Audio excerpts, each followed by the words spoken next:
Doug Wiley with Police Magazine. I'm here with Rob Harris. You're with the Los Angeles Police Protective League. At the time we're recording this interview, there's legislation in California that would supersede Graham v. Connor, let's put it that way, adding some additional language about police use of force, going from reasonable, which is currently the standard, to what is necessary. What are you guys at the PPL doing to try and help educate the public and keep your officers safe?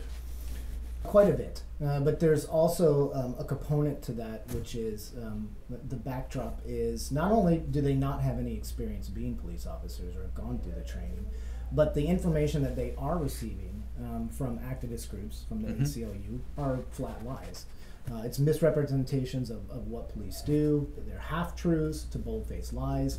And so trying to get our city leaders and our politicians and community members to understand what we do, we have done things such as taking our force option simulator to Sacramento, which is the computer-based program with a projection screen. It allows people to go through a stressful incident and have to make force decisions with some of our less than lethal force options all the way to deadly force.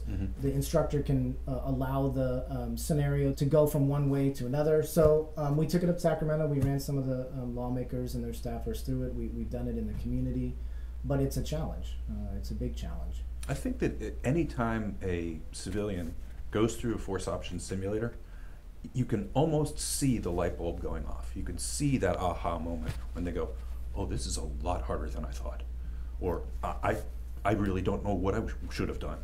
Well, absolutely, and that's one of the things we were trying to drive home about Assembly Bill 931, is that in that moment, in that split-second decision-making process, you cannot judge it from hindsight. Right. You can't, Monday morning quarterback that, and you definitely can't make it easier to criminally prosecute police officers for making decisions in that split second. And although Assembly Bill 931 is unique to California, the concept behind it is not unique, and it's a tactic that's going to be used from coast to coast. And we talk to other police associations, and they're fearful of the same types of legislation. So it's a constant battle to correct the false narratives that are out there, while also trying to educate our lawmakers and our community members about how difficult it is to make decisions in those situations. Yeah, as the saying goes, as goes California, so goes the nation, and it's a precedent should it pass.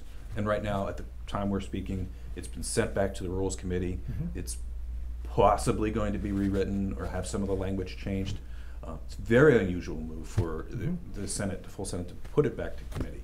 Yes. But we shall see what we shall see in coming days and months. But as to your point, there are a lot of people across the country who want to ape or mimic this bill.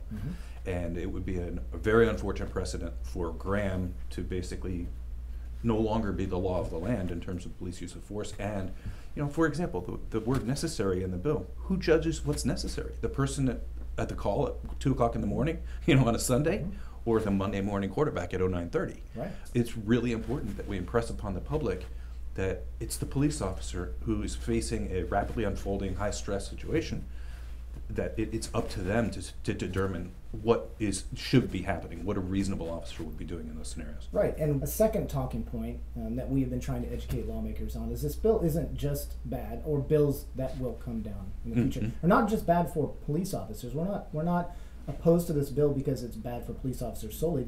Bills like this are bad for the communities, because communities that suffer from higher rates of violent crime, the only thing that stands between those community members and becoming victims or becoming victimized are the police.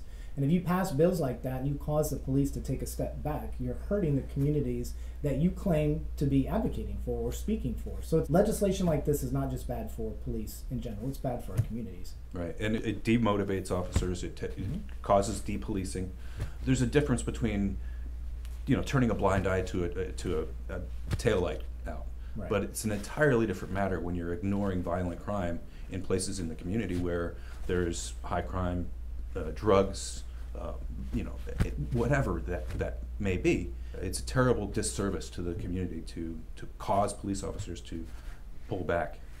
And it's intellectually disingenuous from the lawmakers' perspective when they engage in this conversation, because no police association was brought to the table for input on this, so we couldn't even have a discussion.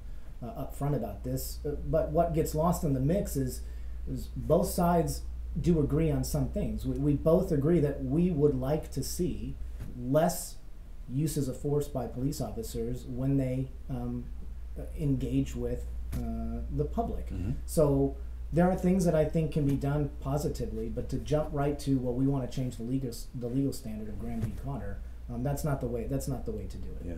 Yeah. Thank you for everything that you do for your officers as well as for police officers across the country. Appreciate it. I appreciate it. Thank you. Doug Wiley, Police Magazine.